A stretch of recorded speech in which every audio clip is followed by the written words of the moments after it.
The nicest thing I ever said about a minivan on air is it's your money, do what you want. That's Ben Bowlin, co-host of the CarStuff podcast, firing another volley in the Great CarStuff Minivan War. Ben, self-avowed minivan cynic, and co-host Scott Benjamin, reluctant minivan apologist, discuss in this podcast episode not just the history of the minivan, but their own deepening understanding of how the minivan may or may not be the worst thing that's ever happened to cars.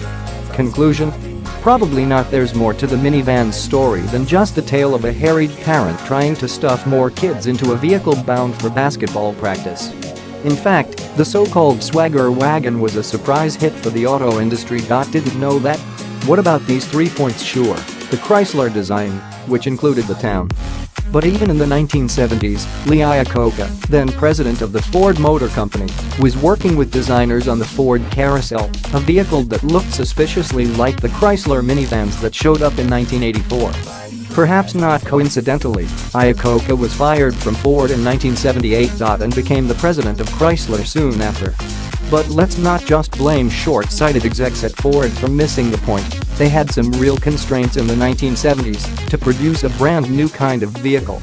The 1973 energy crisis and the subsequent recession in the mid-70s made the company cut back, Ben points out in the podcast.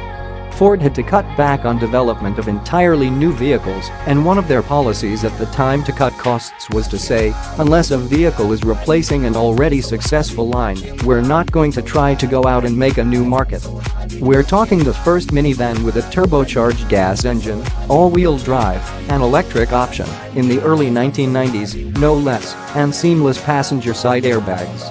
And truly, there are a lot more features Chrysler was first to add. So your image of the doubted, functional minivan couldn't be further from the truth. They were actually industry leaders in many ways.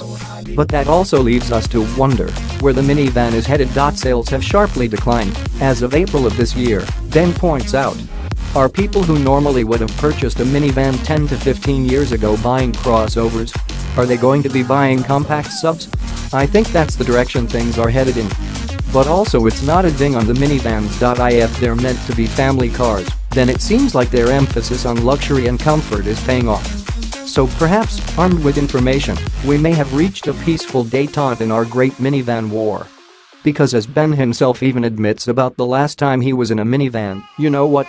On the inside it's not that bad.